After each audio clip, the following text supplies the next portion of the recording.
Good morning everyone. कैसे हैं सभी बच्चे? वीडियो अभी भी पूरा नहीं देख रहे हैं, ठीक है।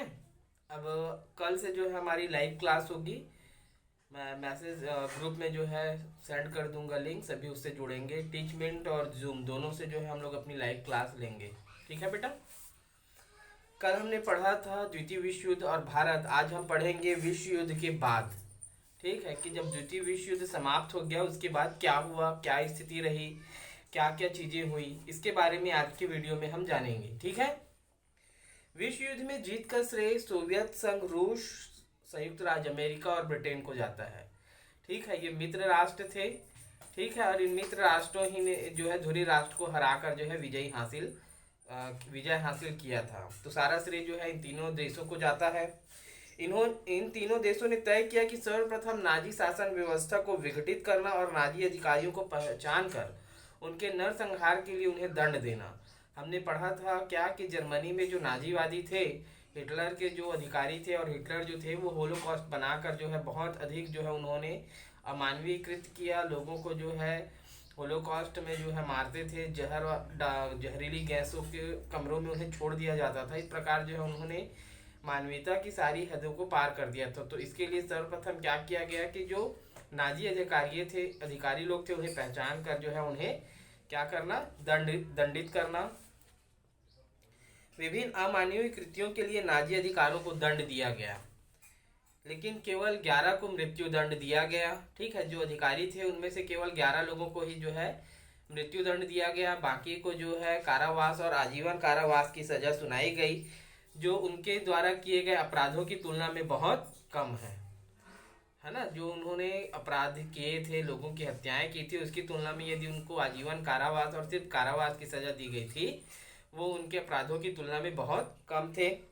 यह इसलिए क्योंकि विजयी राज्य जर्मनों के प्रति अधिक कठोर नहीं बनना चाहते थे, ठीक है। और यह इसलिए किया गया कि वे नहीं चाहते थे कि जर्मनी के खिलाफ जो है वो और अधिक कठोर बने। क्यों? क्योंकि प्रथम विश्व युद्ध के बाद जब 28 जून 1919 को वर्साय की संधि हुई थी, उस दौरान जो है ये बहुत कठोरता से जो है इसका पालन करवाए थे नियम का, जिसकी वजह से ही जो है उसके मन में जो है इस अपमान का बदला लेने की भावना पनप रही थी, जिसकी परिणति द्वितीय विश्व युद्ध के रूप में सामने आई। इसलिए अब किसी भी प्रकार की कोई गलती नहीं करना चाह रहे थे ताकि फिर से जो है ऐसी स्थिति बने। इसलिए जो है क्या किया गया कि वो जर्मन के खिलाफ जो है अधिक कठोर नहीं बनना चाह रहे थे, ताकि फिर से जो है किसी युद्ध की संभावनाएं बन जाए, ठीक है। फिर एक बार यूरोप का नया नक्शा बनाया गया। यूरोप का वह हिस्सा जिसे सोवियत रूस ने आज़ाद किया वह रूस का प्रभाव क्षेत्र बना। जापान सहित बाकी हिस्सों पर अमेरिका का प्रभाव क्षेत्र बना, ठीक है। अब विजयी राष्ट्रों के द्वारा जो है क्या हुआ कि यूरोप का जो है नया नक्शा बनाया जाने लगा। जिन क्षेत्रों को सोवियत संघ रूस ने आज़ाद कराया या जीता, उन क्षेत्रों का प्रभाव जो है रूस का रहा। बाकी क्षेत्रों पर ब्रिटेन और अमेरिका ने जो है अपना प्रभाव क्षेत्र बनाया। जर्मनी का विभाजन हुआ और उसका पूर्वी भाग रूस को और पश्चिमी भाग अमेरिका के प्रभाव क्षेत्र में आ गया, ठीक है। देखिए अभी ये मित्र राष्ट्र थे रूस और अमेरिका, लेकिन 1945 जब द्वितीय विश्व युद्ध समाप्त होता है तो वर्चस्व की एक लड़ाई चालू होती है जिसे हम शीत युद्ध के नाम से जानते हैं, ठीक है। तो जर्मनी के दो हिस्सा हुआ, एक हिस्सा जो है रूस को और एक हिस्सा अमेरिका के प्रभाव क्षेत्र में आ गया। पोलैंड, चेकोस्लोवाकिया, हंगरी, यूगोस्लाविया रूसी प्रभाव क्षेत्र में रहकर स्वतंत्र राष्ट्र राज्य के रूप में स्थापित हुए। कि ये जो क्षेत्र थे वे किसके क्षेत्र अधीन हो गए? रूस के, लेकिन स्वतंत्र राष्ट्र राज्य के रूप में जो है स्थापित हुए। इसी तरह पश्चिमी Germany, France, Holland, Italy, Greece आदि देश अमेरिकी प्रभाव क्षेत्र में रहकर स्वतंत्र राष्ट्र राज्य बने। कि भले ही प्रभाव उनका था परंतु जो है ये क्या थे? स्वतंत्र राष्ट्र थे।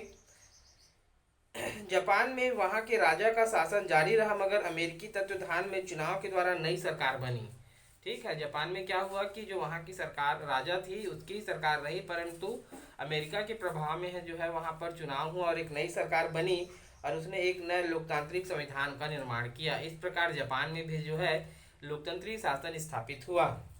अमेरिका और रूस दोनों ने अपने प्रभाव क्षेत्र के देशों के आर्थिक पुनरुद्धार की योजना बनाई ताकि युद्ध से जिन देशों का विध्वंस हुआ था वे फिर से विकास करें।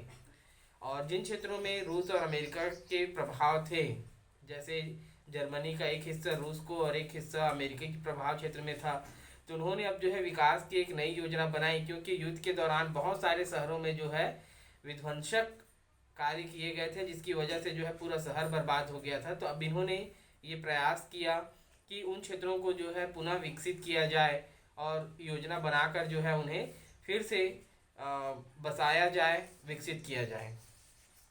इस प्रकार जो है उनके विकास के कार्य प्रारंभ हुए। इस बीच यह प्रस्ताव आया कि यहूदियों के लिए उनके पौराणिक शहर यरूशलेम के आसपास एक अलग देश बने। ठीक है, जो यहूदी थे जर्मनी में रह रहे थे, उनके खिलाफ जो क्रूरता की गई थी और उन्हें निर्वासित करने का प्रयास किया गया था, तो इस दौरान अब क्या हो गया था कि जो यहूदी थे उनके लिए जो पवित्र शहर था वो यरूशलेम था, और उसके लिए जो है वो चाह रहे थे कि भाई अब उनका एक अपना अलग देश बने और वो यरूशलेम के आसपास ही बने। यह वास्तव में अरब लोगों के क्षेत्र में था और अरब लोग वहाँ रहने वाले फिलिस्तीनी लोगों ने इसका विरोध किया। फिर भी अमेरिकी सरकार की मदद से 1948 में यहूदियों का देश इजराइल बना। ठीक है, और जो इजराइल यरूशलेम था वो अरब देश के प्रभाव क्षेत्र में था, और वहाँ पर रह रहे फिलिस्तीनी नहीं चाहते थे कि यहाँ पर कोई भी जो है दूसरा देश बसे।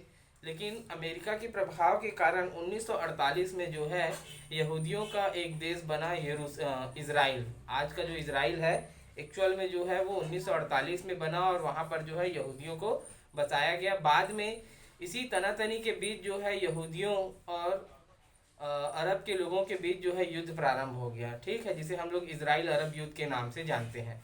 तो बेटा ये थे द्वितीय विश्व युद्ध के बाद की स्थिति। ठीक है, इसके बाद अब कल के वीडियो में देखेंगे संयुक्त राष्ट्र संघ। कोई भी डाउट होगा जरूर पूछेंगे। कल लाइव क्लास भी ली जाएगी। ठीक है, थैंक यू।